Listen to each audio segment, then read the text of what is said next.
Hi everyone, this is Karen Abelia and welcome back again sa ating YouTube channel. So for today's video ay magiging makeup artist tayo. For the first time in my life na meron akong ibang taong mini-makeupan. I am not professional na mag-makeup talaga pero meron din akong kunting-kunting alam sa pag-makeup. Kaya ako na yung nag-makeup sa pamilya ko. So si mama lang naman at saka si yung sister-in-law ko. So kapatid pala ni mama yan, mini-makeupan ko. Pero si mama, marunong naman siyang mag-makeup sa kanyang sarili, no? Kaya siya na lang yung nag-makeup sa kanyang sarili. Kaya, yon. So, today, it's one of the most important day in my life kasi nga, ngayon gaganapin yung pictorial days.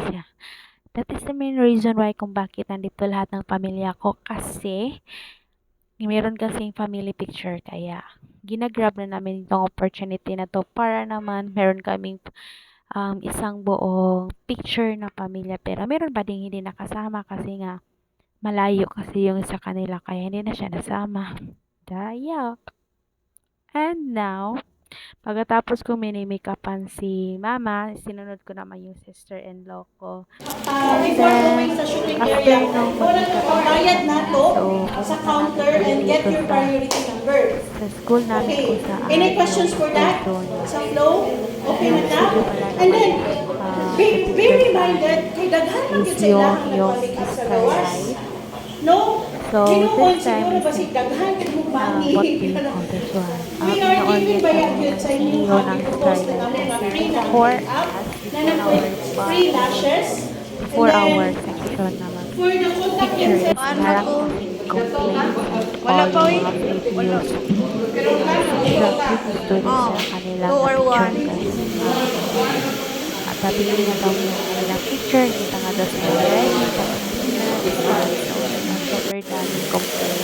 Sabi ko, dahil doon sa mga narinig na mga complaints, parang sikat na nga akong dito magpa-picture kasi nga, baka nga hindi worth it na babayaran mo, diba? Sayang yung pera, pero since naman for since naman convenient talaga na sa akin yung dito magpa-picture kasi nga ang dami namin tapos magta-travel pa kami doon tapos meron kaming mahihiluhin na kasama laging nagsusuka kaya sabi ko dito na lang bahala na lang if ever nga naman hindi ko magustuhan siguro pag-iipunan doon lang tapos magpipicture na lang kami sa ibang studio pero surprisingly pagdating namin doon is alam na nila yung concern. So, they improve, they enhance, in-orient pa talaga nila yung mga students before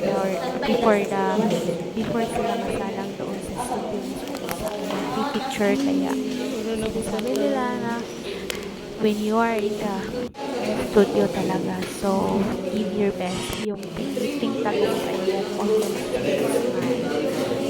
tapos yun sa family pictures, yun, marami din silang sinasuggest sa ganito ha, ganon. Ang dami nilang sinasabi na ganito yung gagawin nila. So, hindi naman sila ganon ka pangit. Pero ang dami kasing nagko-complain talaga. But, yeah, I'm just so thankful na ang ganda ng kalabasan ng aming picture. So, maglalabas ako na isa dito sa aming family picture. So, isa lang. So, yeah, so, I am just so thankful sa nag-makeup sa akin kasi ang grabe yung patient niya kasi parang ako yung pinakamatagal na mini-makeupan sa lahat.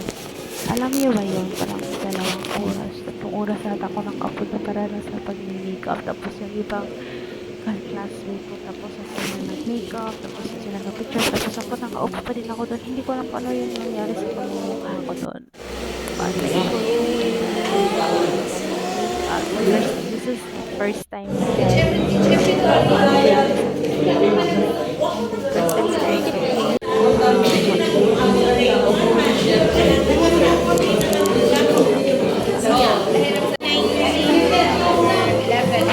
Nakasuot na ka?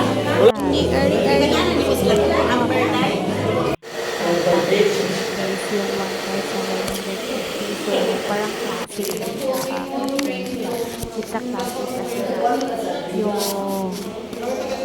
meron kasi doon 2,000, 3,000 lalaki yung picture siguro, I think the classic one is less for me kasi sa aking budget din. Kasi naman, hindi naman kami ganun kayaman para doon. Kaya parang in the future na lang siguro, mag-a-avail tayo sa mas malayo. Pero the same lang naman yung output. Eh, ganun talaga din. Yung size lang naman yung pinagkaiba. Yung size ng phone. Ganon.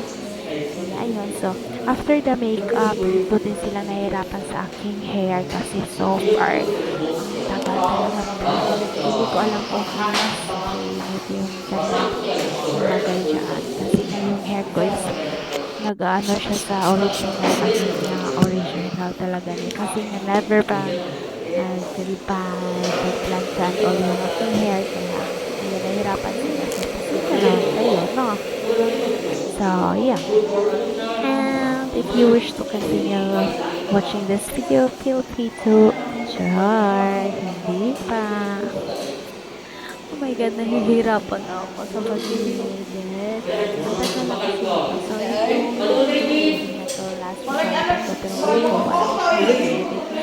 Due to the full storage yung phone ko, tapos ang isip na ng business ko, ang dami ko apply, and meron pa yung pasang ko to this. So, ngayon naman para siyang nalilikan, kaya nalito siya i-edit. Kaya pagpasensyahan nyo na talaga po late lagi yung mga video ko na upload. But yeah, after nun, yung climb ko na, turn ko na, so ako na lang yung sariling sikap na maglipad sa aking sarili pero magkasabay kami ni Ate Panina sa kanya. Nag-aasa ko sa kanya na pwede ba yung picture ako kasi this is one of the best thing na mangyayari sa aking buhay-buhay. Kaya yan, pinipicturean ako ng solo.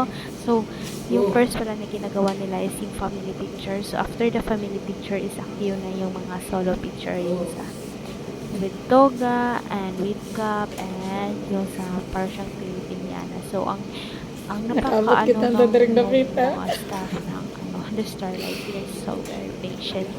Uy, ganito ka ma'am, mas maganda ka sa post na yan. Ganito. Para siyang ano nila yung kung ano yung babagay sa nila. So, I'm just so thankful for that kasi nga hindi nga ako marunong. Hindi ko nga alam kung ano yung magiging itsura ko sa picture ko. Kaya nga sabi ko, walang salamin yung mirror sa front. Hindi ko alam kung ano yung magiging itsura ko. Kasi nga diba yung eyes ko, may sariling mundo. Ayaw yung makisama ng isa.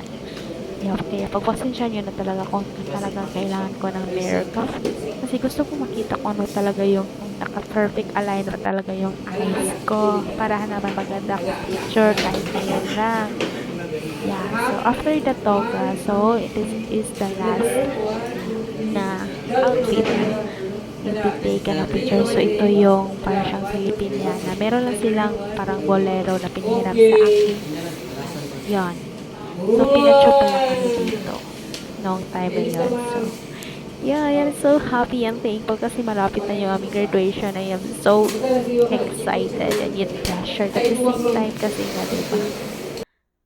Saan kami next? Yeah.